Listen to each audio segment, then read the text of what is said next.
सुप्रभात बच्चों। आज हम पढ़ रहे हैं पार्ट 3 एल्बम।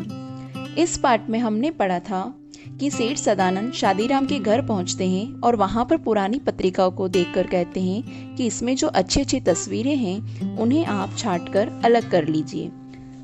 तब शादीराम पूछते हैं कि आप इसका क्या करेंगे। इसके जवाब में लाला सदानंद कहते हैं, मैं इनकी एल्बम बनवाऊंगा और आपकी तरफ से विज्ञापन दे दूंगा। हो सकता है यह विज्ञापन किसी शौकीन के हाथ पड़ जाए और आप 2-4 पैसे कमा लें। तस्वीरें बहुत बढ़िया हैं। पंडित शादीराम को यह आशा न थी कि कोयले की खान में हीरा मिल जाएगा। अर्थात जिन पत्रिकाओं को वो अभी तक बेकार समझ रहे थे, उन्हीं पत्रिकाओं से अब उन्हें कुछ फायदा होने वाला था। घोर निराशा ने सभी द्वार बंद कर दिए थे। लाला सदानंद के कहने से पंडित जी दिन भर बैठकर तस्वीरें छांटते रहे। पंडित शादीराम ने सोचा था कि शायद यह कर्ज कभी न उतर पाएगा और इसी घोर निराशा के कारण उन्हें लग रहा था कि सभी द्वार बंद हो गए। लेकिन लाला सदानंद के कहने पर वो उनकी बात मानकर वे तस्वीरें छांटने लगते हैं। शाम तक 200 बढ़िया चित्र जमा हो गए। उस समय वे उन्हें देखकर स्वयं उछल पड़े। उनके मुख पर आनंद की आभा नाचने लगी।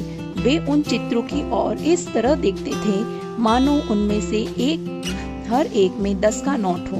बच्चों को उधर देखने तक न देखते थे। वे सफलता के विचार से झूमने लगे थे। लाला सदानंद ने चित्रों को एल्बम में लगवाया और समाचार पत्रों में विज्ञापन दे दिया। अब पंडित शादीराम हर समय डाकी की प्रतीक्षा करने लगे। वे रोज सोचते थे कि आज कोई चिट्ठी आएगी। दिन बीत जाता और कोई चिट्ठी न आती थी। रात को आशा सड़क की धूल की तरह बैठ जाती थी। अर्थात इसे बताया गया है कि अब वे इस आशा में थे कि उन्हें कोई चिट्ठी मिलेगी और कोई एल्बम का खरीदार मिल जाएगा। लेकिन दिन भर वो सोचते और उनके पास कोई चिट्ठी नहीं आती थी। तब उनकी जो आशा थी वो सड़क की धूल की तरह, जिस प्रकार सड़क पर दिन भर लोग चलते रहते हैं लेकिन शाम को जब हलचल बंद हो जाती है तो धूल भी नीचे बैठ जाती है, ठीक उसी प्रकार दिन के समय तो वो सोचते थे कि कोई न कोई चिट्ठी उनके पास आएगी, लेकिन शाम के समय उस धूल की तरह उनकी आशा भी नीचे बैठ जाती थी। मगर दूसरे दिन लाला सदानंद की बातों से टूटी हुई आशा फिर जुड़ जाती थी। दिन बीतते गए। आखिर एक दिन शादीराम के भाग्य जागे। कोलकाता के एक मारवाड़ी सेठ ने पत्र लिखा कि एल्बम भेज दो, अगर पसंद आ गया तो खरीद लिया जाएगा। पंडित शादीराम दौड़े हुए लाला सदानंद के पास पहुंचे और उन्हें पत्र दिखाया।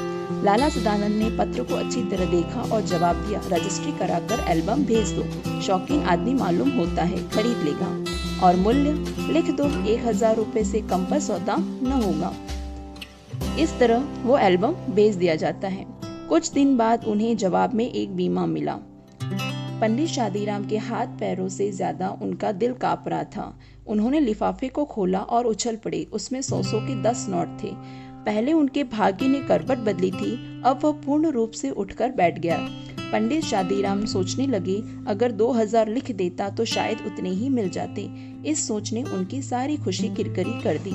अब इसमें बताया गया है कि उन्हें जो पत्र मिलता है, उस लिफाफे को जब वो खोल के देखते हैं तो उसमें 1000 रुपए निकलते हैं। उसे देखकर एक बार तो वो उछल जाते हैं, लेकिन फिर वही मनुष्य की जो प्रवृत्ति होती है कि वो लालची स्वभाव का होता है। उसी प्रकार यहाँ पंडित शादीराम भी सोच रहे थे कि काश मैंने 1000 की जगह 2000 रुपए भी अगर इसका मूल्य बताया होता तो उन्हें वह भी मिल जाते। और यही सोचकर उनकी जो खुशी थी वो थोड़ी कम हो जाती है।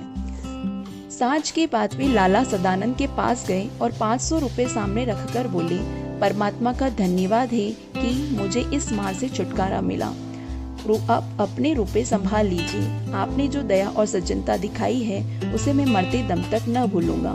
ये इन पंक्तियों में बताया गया है कि पंडित शादीराम लाला सदानंद को वो पैसे चुका देते हैं और उन्हें धन्यवाद भी देते हैं, क्योंकि एल्बम बनाने का जो सुझाव दिया था वो भी लाला सदानंद ने ही दिया था।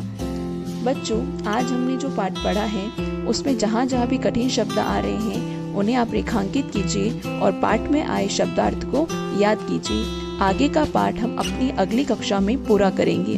धन्यवाद बच्चों। घरों में रहें, सुरक्षित रहें।